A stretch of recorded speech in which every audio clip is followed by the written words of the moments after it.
Can we pull one of these? Let's see if we can get some of the audio. Get something on... Both must be upheld. We are not an authoritarian nation where we silence people or squash dissent. The American people are heard. In fact, peaceful protest is in the best tradition of how Americans respond to consequential issues. But neither are we a lawless country. We are a civil society, and order must prevail. Throughout our history, we've often faced moments like this because we are a big, diverse, free-thinking, and freedom-loving nation. In moments like this, there are always those who rush in to score political points. But this isn't a moment for politics. It's a moment for clarity. So let me be clear. Peaceful protest in America. Violent protest is not protected. Peaceful protest is. It's against the law when violence occurs. Destroying property is not a peaceful protest. It's against the law. Vandalism, trespassing, breaking windows, shutting down campuses, forcing the cancellation of classes and graduations. None of this is a peaceful protest. Threatening people, intimidating people, instilling fear in people is not peaceful protest. It's against the law. Dissent is essential to democracy, but dissent must never lead to disorder or to denying the rights of others so students can finish the semester and their college education. Look, it's basically a matter of fairness. It's a matter of what's right.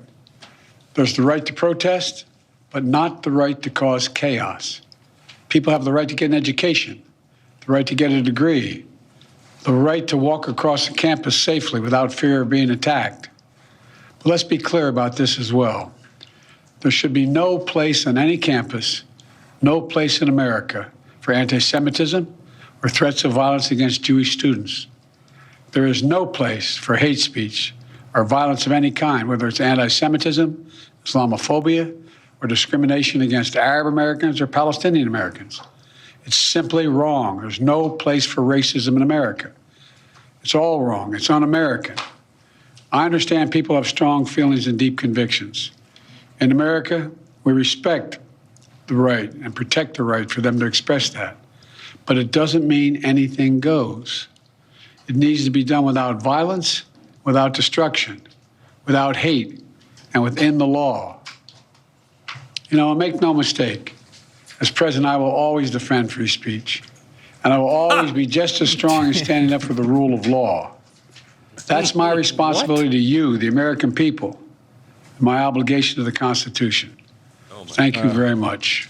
Okay, so there you go. You have Joe Biden. Taking any questions? Doing, you want to take questions? Yeah, if he's taking, he might be taking a question here. Let's see. Have the protests forced you to reconsider any of the policies with regard to the region? And he walks away. Mr. President, do you think the National Guard should intervene? No. Mr. President, do you agree And with he's the walking away, and the door is closing behind him. But he's still answering them. Yeah, He's saying, no. no. No. He's just in the no.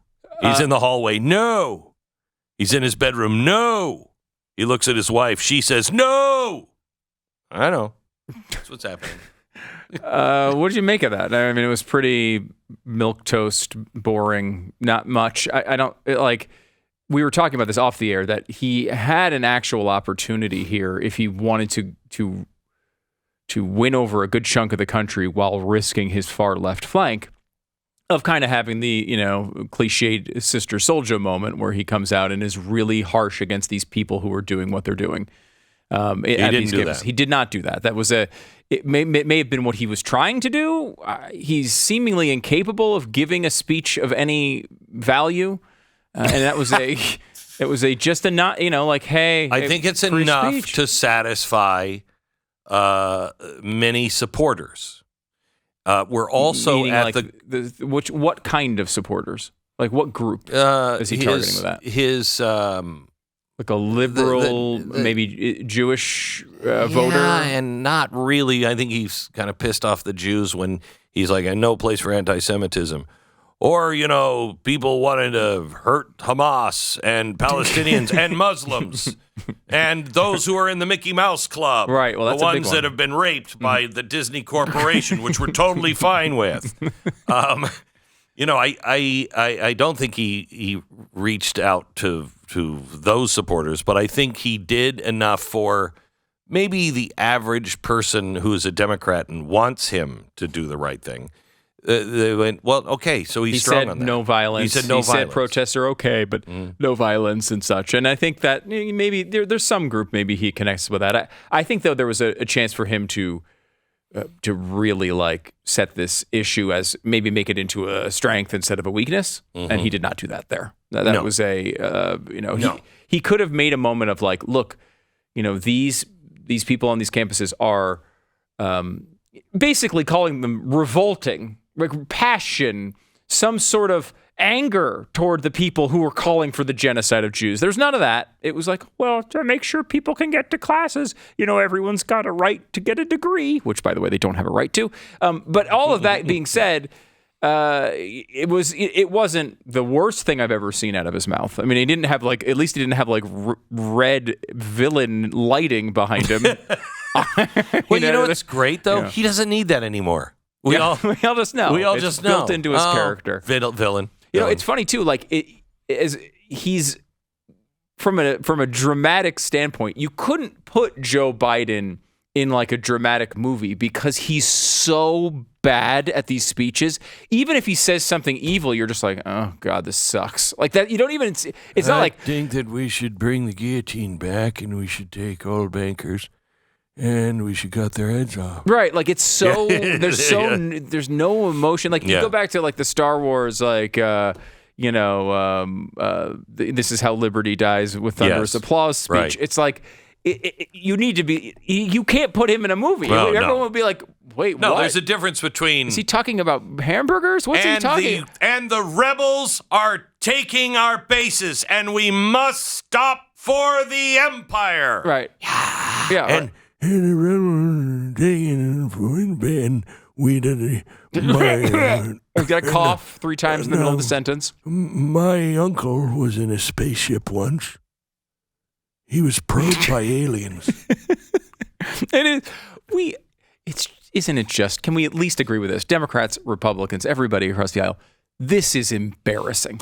Can we at least just agree on that point? You can still say his policies are better or whatever. People around him that are making the policies have a better idea how to run the country. But aren't you just embarrassed by this day after day after day? It is just utterly depressing that the country that has led the world out of, the lack of civilization has this dolt running it. It's so pathetic. In every way. So you're drawing a lot more out of this speech than I did. I don't think it was bad. I don't think it was good, but I don't think that's not gonna make any impact one way or another. I don't know that we disagree. I think that I think he had an opportunity for impact, which he did not take. He could have made it worse. I don't know that he did that. I just think that he's such an uninspiring figure, and I'm embarrassed that we're led by someone like that. And when I say led, it's definitely in air quotes there. I don't know that the president should be viewed this way, but it's the way that we do view the president. He just sucks. I mean, it's maybe not even deeper than that. He just sucks at this. He's not good at the thing he does. The job he has, he's incapable of doing. And that's a little bit frustrating for a world superpower. Yeah, see, I think you're going too soft. He's not just incapable of doing it. Mm-hmm. The guy is a box of matches in a fireworks factory. But I agree with that. He is and he's constantly striking himself. Yeah. Oh, what happened? What happened? Yeah. And he's constantly setting everything on fire. Yeah, but I don't think that speech didn't strike me as hey, keep going, protesters. No, it wasn't that. No. Which again, if he was some ideological maniac, maybe he would have gone that. Elizabeth Warren would have done that. Elizabeth Warren would have been out there being burn these things to the ground. I mean, probably. I think he didn't quite do that. I think he went out there with the idea of people are criticizing me for not saying anything. I got to say something. I can say, hey, free speech is good, but don't break the law, everybody, and then step back and have my, probably at this point, what is it, 10 a.m. dinner, and then the day's over, right? Like that's what it felt like, and that's what it feels like all the time with this guy, even when he's doing things that are, viscerally angering about. He's overcoming the entire system of government with things like the student loan plan, and he does it the same way. He looks as boring and terrible and awful and coughing in the middle of the sentences that he does every other speech.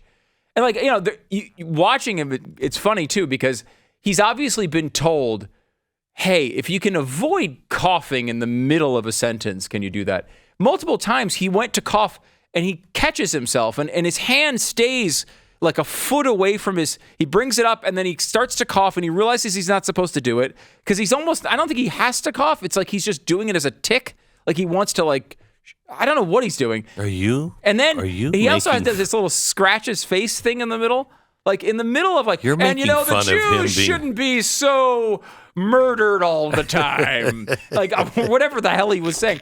I just feel like it's just an embarrassment from beginning to end. So I'm sorry you didn't feel that way. I'm sorry you liked President Biden. You're going to vote for him. That's not how I feel, and I have to express it. As he said, free speech is important.